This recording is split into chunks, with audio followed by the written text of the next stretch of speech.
So area of similar triangles जो हमारा concept चल रहा था उसको आगे कंटिन्यू करते हैं और कुछ क्वेश्चंस लेते हैं जो अब क्वेश्चंस जो हैं वो नेक्स्ट सेक्शन में चलते हैं, यानी कि थोड़ा सा लेवल बढ़ाते हैं, सेक्शन सी में चलते हैं जहाँ पे 3 मार्क्स 4 मार्क्स के क्वेश्चंस होते हैं, है ना। बहुत सिंपल से बेसिक क्वेश्चंस हैं, एनसीईआरटी में है, इंपॉर्टेंट है, एग्जामिनेशन पॉइंट ऑफ व्यू से भी समझते हुए चलेंगे, ठीक है। और इनके रिजल्ट्स को अगर याद रख सकें तो कर लेंगे। चलो वो कहते हैं, देखो क्वेश्चन की सेंटेंस देखते हैं, कितना इजी सी बात कह रहा है। वो कह रहा है कि if area of two similar triangles is equal then they are congruent. Imagine करके देखिए क्वेश्चन का सेंटेंस क्या है। वो कह रहा है, प्रूव करने के लिए बोलेगा वो इसको, if area of two similar triangles is equal,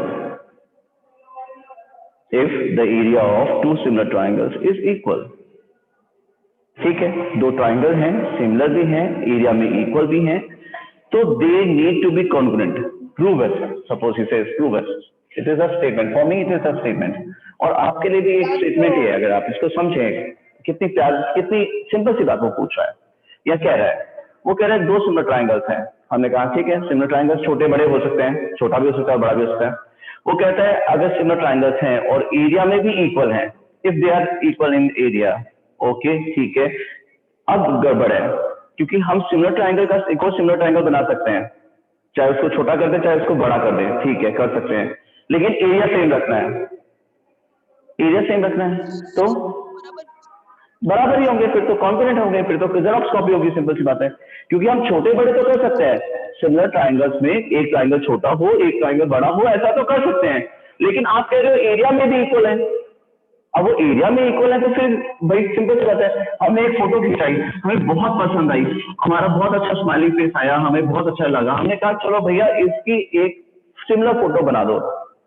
कैसी बना दो? उसने कहा कैसी बना दो कि भैया बड़ी बना दो या छोटी बना दो। भैया बड़ी बनेगी तो एरिया बड़ा हो जाएगा, छोटी बनेगी तो एरिया छोटा हो जाएगा। नहीं नहीं, इसकी सिमिलर पिक्चर बना दो और एरिया सेम रखना। अब एरिया सेम रखना तो फिर और सिमिलर भी बना देना, तो इसका मतलब सिंपल सी बात ये कहो ना कि इसकी एक जीरोक्स कॉपी निकाल दो। फिर तो सिंपल सी बात है कि इसकी एक जीरोक्स कॉपी निकाल दो, राइट सिंपल है ना। अगर हम ये कह रहे हैं कि ये 3/4 है मान लीजिए, तो 3/4 यानी कि एरिया इसका हो गया 12। अगर 12 स्क्वायर यूनिट इसका एरिया है तो हमारे पास 12 के बहुत सारे ऑप्शन है, हम इसको 2/6 करें तो भी हो जाएगा, ये रहा 2 और ये हो गया 6, तो भी इसका एरिया सही हो जाएगा, 12 ही रहेगा एरिया। लेकिन ये सिमिलर नहीं होगी, फिर ये सिमिलर पिक्चर नहीं होगी, ठीक है। 12 को आप 1/12 भी बना सकते हो, ये लो जी 1/12 ये बनाते हैं फोटो, ये 1 है ये 12 है, इसका एरिया 12 रहेगा, लेकिन ये सिमिलर नहीं होगी फोटो। तो फोटो भी सिमिलर चाहिए आपको और एरिया भी सिमिलर इक्वल चाहिए, तो भाई सिंपल सी बात क्या है कि वो कॉन्ग्रुएंट हो, एक की जेरॉक्स कॉपी निकाल दो, सही है ना। Yes sir. स्टेटमेंट से एग्री करते हो ना कि सिंपल है कि अगर ट्राइंगल सिमिलर भी हैं, उनका एरिया इक्वल भी है, तो फिर तो वो कॉन्ग्रुएंट ही होने चाहिए, वो छोटे या बड़े कैसे हो सकते हैं, ठीक है। वो कह रहा है इसको प्रूव करो, चलो तो हमने कहा चलो प्रूफ भी कर देते के दिखा देते हैं। अब area of triangle ABC suppose, अच्छा अगर प्रॉपर्ली लिखे तो given triangle ABC is similar to triangle PQR. मान लेते हैं दो अपने को ट्राइंगल दिए हुए और दोनों सिमिलर हैं, कौन कौन से? ट्राइंगल एबीसी और दूसरे ट्राइंगल का नाम अपने रख दिया triangle PQR and they are similar. एक और चीज दी हुई है क्या? Area is equal, so area of triangle ABC is equals to area of triangle PQR, ठीक है, सेंटेंस क्लियर है ना। Prove that if area of two similar triangles is equal then they are congruent। क्या proof करना है अपने को?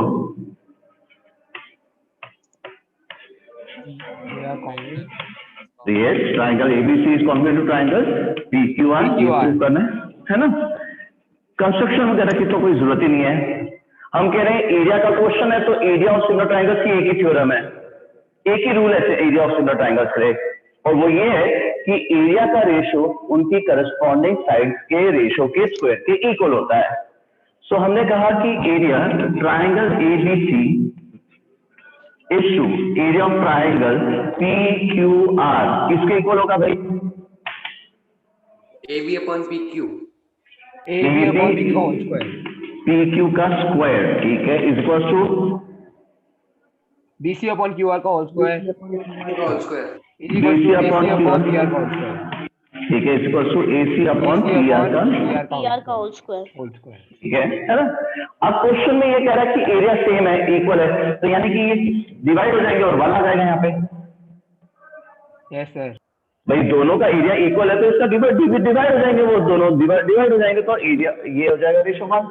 तो जब AB अपॉन PQ का स्क्वायर 1 आ चुका है, तो क्या इसका मतलब ये नहीं कि AB इक्वल टू PQ है? Yes sir. अगर AB इक्वल टू PQ है, इसी तरह से अपने पास में एक और रेशो ले देता है BC अपॉन QR। सो BC अपॉन QR का स्क्वायर भी 1 है, तो क्या BC इक्वल टू QR नहीं हो जाएगा? Yes sir. तो जब AB इक्वल टू PQ है, BC इक्वल टू QR है, AC इक्वल टू PR है, तो इसका मतलब all the three sides of correct SSS congruent all the three right all the three sides of first triangle are equal to all the three sides of another triangle, all the three sides of बिल्कुल बेटा, है ना? so that means the triangles are congruent by SSS। Is the statement clear? देखो आप समझते हुए चलिए कि ना, आपको क्वेश्चन रटना मतलब चैप्टर रटना नहीं पड़ेगा, वरना ज्योमेट्री में कई बार अपन ऐसा सोचते हैं कि याद के रख लेता हूँ यार कि ऐसा ही क्वेश्चन होता है, लेकिन आप सिमिलरिटी को समझेंगे तो बहुत आसान है ये। जैसा कि मैंने in the beginning of chapter भी बोला था, area of two similar triangles is equal, triangle है, सिमिलर है, इक्वल एरिया में, कॉन्ग्रुएंट है, सिंपल से बहुत कॉन्ग्रुएंट है ना? तो they must be congruent to each other. Okay, दे दिया सर, दे दिया। चलिए नेक्स्ट क्वेश्चन। हाँ जी बेटा, नेक्स्ट क्वेश्चन की बात करते हैं। The area of equilateral triangle described on the side of a square, the area of equilateral triangle described on the side of a square. Okay, so inscribe और describe का हमें अंतर मालूम है अच्छी तरह से, है ना? इंस्क्राइब और डिस्क्राइब का अंतर हमें अच्छी तरह से मालूम है। इंस्क्राइब का मतलब होता है अंदर की तरफ प्रोजेक्ट होना, और ये कह रहा है डिस्क्राइब है, ठीक है? The area of equilateral triangle describe on the side of a square. मान लेते हैं एक स्क्वायर है ABC, इसकी एक साइड पे क्या है, एक इक्विलेटरल ट्राइंगल डिस्क्राइब है। डिस्क्राइब है तो इसका मतलब बाहर की तरफ होगा, और वो इक्विलेटरल ट्राइंगल है, तो मार्क कर लेते हैं, चलो इसकी साइड AAA है, मान ले, क्योंकि वो एक स्क्वायर था तो उसकी साइड्स भी सारी AAA ही होगी, है ना?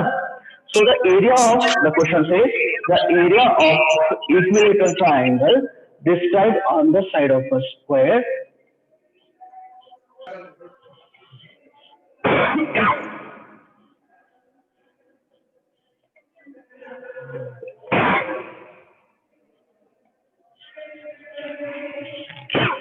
sorry so area of equilateral triangle described on the side of a square is equals to area of equilateral triangle described on one of its diagonals।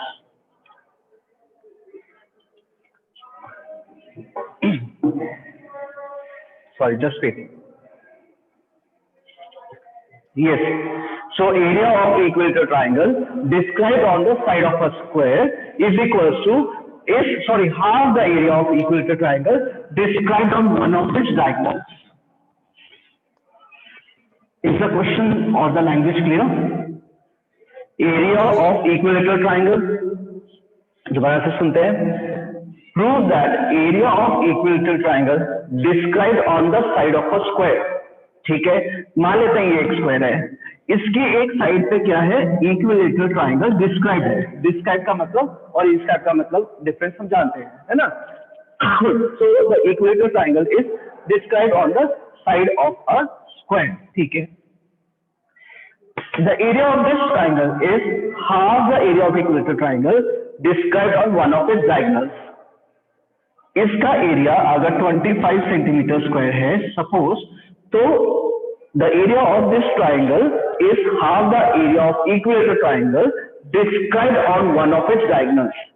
तो ABCD कोई अगर अपने पास में स्क्वायर है और इसका कोई भी एक डायगोनल मान लेते हैं, AC या BD में से कोई भी एक डायगोनल, इस डायगोनल पे जो इक्विलेटरल ट्रायंगल डिस्क्राइब है उसका एरिया इससे डबल होगा, यानी इसका एरिया पक्का 50 सेंटीमीटर स्क्वायर होगा.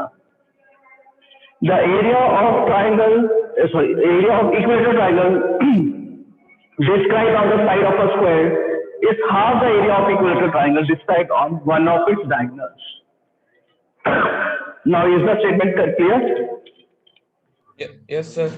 है ना? सर आप ब्रेक ले लो। हाँ जी बेटा. सर आप 1 मिनट का ब्रेक ले लो सर, आपको तकलीफ हो रही होगी। नहीं ठीक है ठीक है. सर एक बार फिर से समझाओगे सर? ये सर समझ नहीं आया। बिल्कुल समझाता हूँ. क्वेश्चन की लैंग्वेज ये है कि एरिया ऑफ, इसको छोड़ो, चलो सिंपल लैंग्वेज में समझते हैं. अगर एक स्क्वायर हो, मान लेते हैं ये एक स्क्वायर है, ये ABCD एक स्क्वायर है, ठीक है.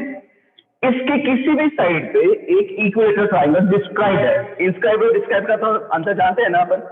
इंस्क्राइब का मतलब अंदर होता है और डिस्क्राइब का मतलब बाहर होता है. तो ये एक इक्विलेटरल ट्रायंगल है जो इसकी साइड पे डिस्क्राइब है. मान लेते हैं ये E है, तो ABE क्या है? ये एक इक्विलेटरल ट्रायंगल है.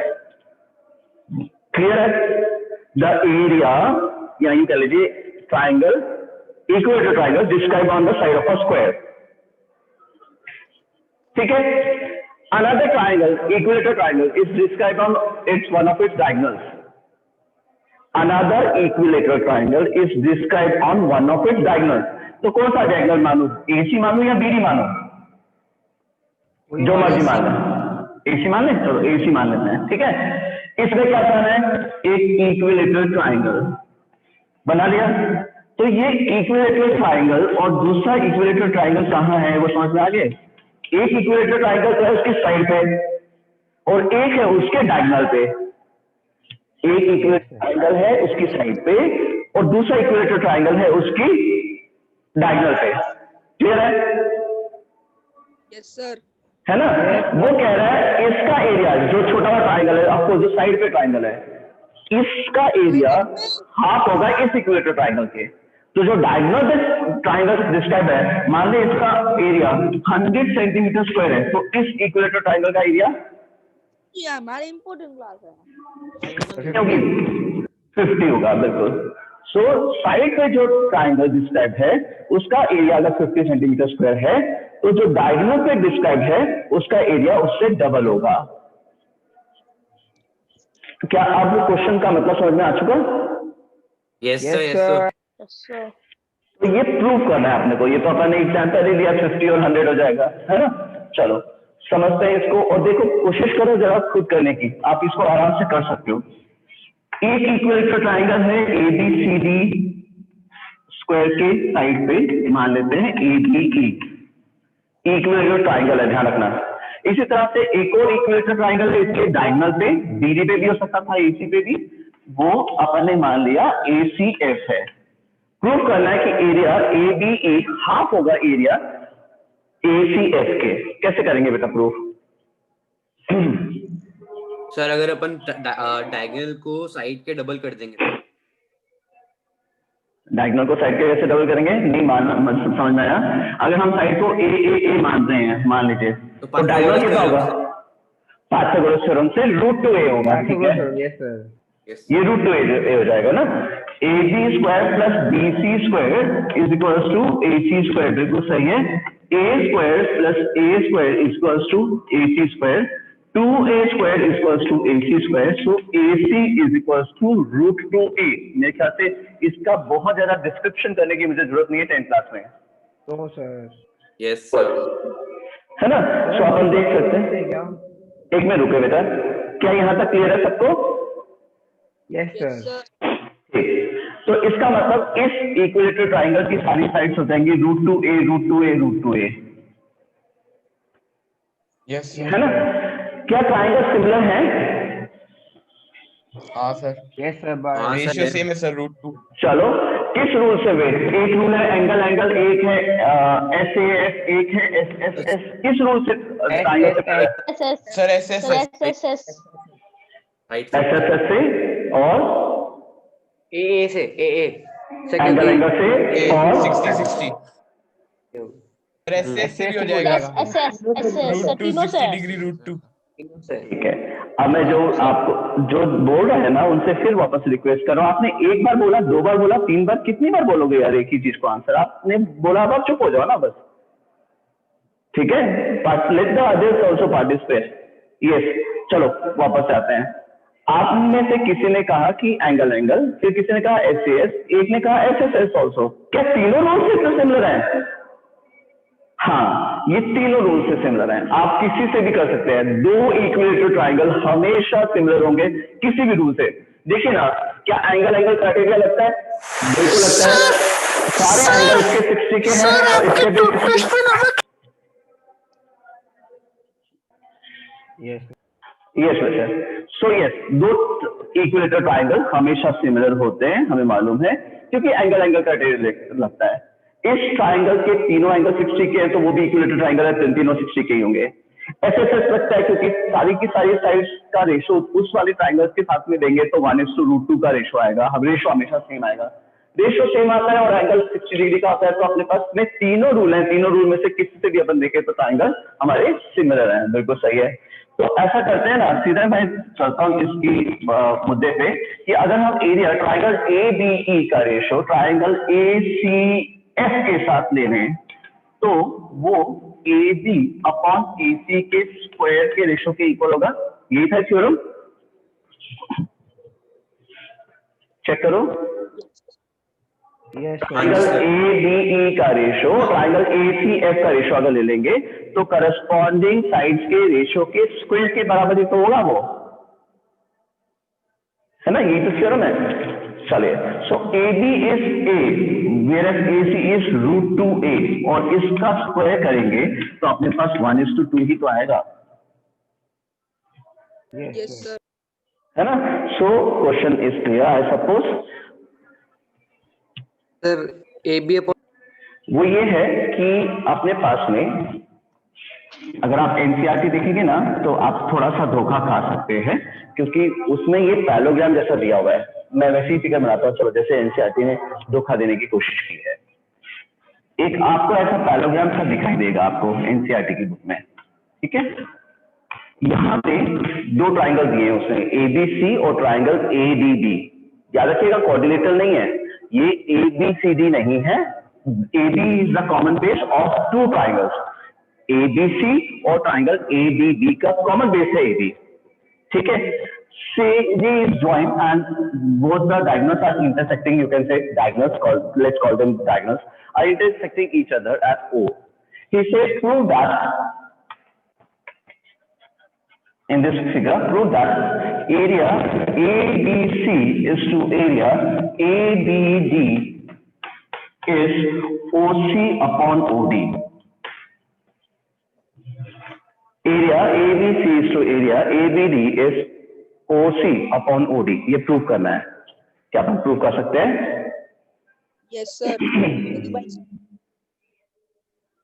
चेक कर सकते हैं। कैसे प्रूव करेंगे बेटा?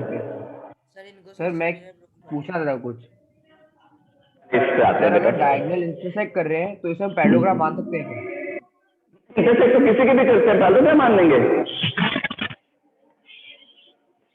ये दोनों डायगोनल एक दूसरे को इंटरसेक्ट करते हैं, क्या हम इसको पैलोग्राम मान लें? सर 90 डिग्री में करेंगे तो मान लेंगे, कभी नहीं है, मतलब बाइसेक्ट बाइसेक्ट करेंगे, बाइसेक्ट करेंगे, ये नॉट इंटरसेक्ट। इंटरसेक्ट तो हाँ, इंटरसेक्ट तो सभी कर लेंगे यार, जो बाइसेक्ट करेगा तो मानेंगे ना, बाइसेक्ट नहीं करे। हाँ कोई बात नहीं, चलो। सर एंगल हो तो वर्टिकली अपोजिट एंगल इक्वल होगा सर। आप किसको सिंगल प्रूव कर रहे हो? सर ए ओ चलो, क्योंकि टाइम कम बचा है मैं एक बार आपको इंटरप्ट करूंगा। हमें से ज्यादा बच्चे यही कर रहे होंगे, इन ट्राइंगल्स में सिमिलरिटी ढूंढ रहे होंगे, सिमिलर प्रूफ होंगे ही नहीं। चेक कीजिए, इसमें आप आराम से बाद में बैठ के दिमाग लगाते रहना, इसमें ये दोनों ट्राइंगल सिमिलर प्रूफ होंगे ही नहीं, कुछ भी गिवन नहीं है। ना साइड इक्वल, ना पैरेलल, ना कुछ भी गिवन नहीं है।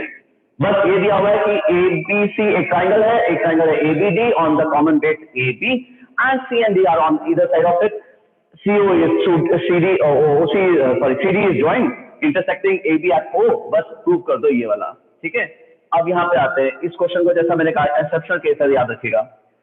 ये एरिया का क्वेश्चन जरूर है, लेकिन ये एरिया की थ्योरम का क्वेश्चन नहीं है। ये एरिया का क्वेश्चन है, लेकिन ये सिमिलर ट्राइंगल्स की एरिया की थ्योरम का क्वेश्चन नहीं है। तो कैसे करेंगे इसको सॉल्व, कैसे करेंगे इसे, कैसे पहचान है इसकी, क्या पहचान है देखते हैं। एरिया देखो अपन जब अगर ट्राइंगल्स को सिमिलर प्रूव करना की कोशिश करें तो सिमिलर होंगे नहीं वैसे भी। और दूसरा क्लू ये है कि देखो एरिया का रेशियो लिया, इससे करस्पॉन्डिंग साइड्स का रेशियो लिया, करस्पॉन्डिंग साइड्स का स्क्वायर नहीं किया। अगर ये दोनों ट्राइंगल सिमिलर होते और उनके एरिया का रेशियो लेते तो उनकी करस्पॉन्डिंग साइड्स के स्क्वायर के रेशियो के इक्वल होता। ये स्क्वायर का रेशियो नहीं आया यहाँ पे रेशियो ही है, केवल स्क्वायर नहीं है। Is the thing clear? ये दोनों ट्राइंगल सिमिलर प्रूव नहीं होंगे और ये सिमिलर ट्राइंगल्स का क्वेश्चन नहीं है, मतलब एरिया वाला क्वेश्चन नहीं है। अब यहाँ पे आते हैं, अगर ये इस कंडीशन में सॉल्व नहीं होगा तो अपने को पता है ज्योमेट्री में एक ही काम करते हैं अपन, एल्टीट्यूड ड्रॉ कर लेते हैं, ठीक है ना। तो ऐसा करते हैं अपन CM और DN नाम के दो एल्टीट्यूड ड्रॉ कर देते हैं इस फिगर में, कर दे। So area ABC is to area ABD लें तो हमारे पास में हाफ ABC का बेस सर AB और हाइट MC सर CM, ठीक है। और ट्राइंगल ABD का area half half into AB half into AB sir into DN, ठीक है। हाफ AB से किया तो CM अपॉन DN बचा, सही है। यस सर, यस नो, है ना। अब बस अपने को CM अपॉन DN को OC अपॉन OD में बदलना है। तो जरा इन ट्राइंगल्स की शक्ल देखते हैं और जरा कोशिश करते हैं कि हमें इन दोनों को अगर पाइथागोरस लगाएंगे क्या? ना बेटा बिल्कुल भी नहीं, सर सिंपल सा ही सर। अब तो सर कॉन्ग्रुएंट प्रूफ कर देंगे। सर एंगल कॉन्ग्रुएंट नहीं होंगे, सिमिलर होंगे बेटा। सिमिलर प्रूफ होंगे सर।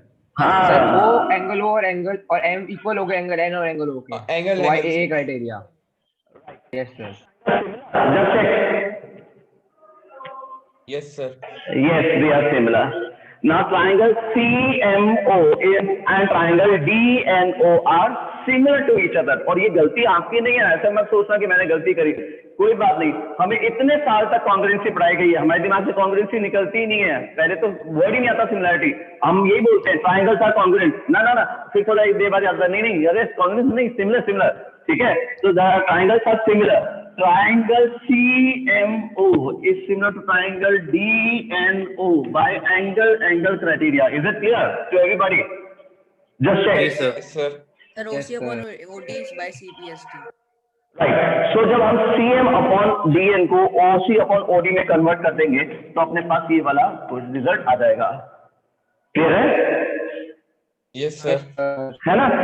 एक्सेप्शनल केस है तो एक्सेप्शनल केस को याद रखना पड़ता है, यहीं पहले समझना पड़ता है, थोड़ा सा समझेंगे दोबारा से कि एरिया और लिया दोनों ट्राइंगल्स का रेशो और उसकी साइड्स का रेशो के इक्वल है। इसका मतलब ये एरिया ऑफ सिमिलर ट्राइंगल्स की थ्योरम का क्वेश्चन नहीं है, वरना यहाँ पे होता AC अपॉन OD का स्क्वायर, ठीक है। तो इसका मतलब ट्राइंगल्स की सिमिलरिटी तो प्रूव होगी नहीं और ट्राइंगल सिमिलर होंगे भी नहीं, प्रूव भी मत करिएगा, कोशिश भी मत करिएगा, ठीक है। तो हमने गिवन कंडीशन में क्या क्या एल्टीट्यूड ड्रॉ कर दिए, जो एल्टीट्यूड का रेशियो है वही इनका OC अपॉन OD भी होगा, तो रिप्लेस कर देंगे उसको अपन बाद में। ये हो गया अपना एक और question, right. Now the remaining questions of the NCERT are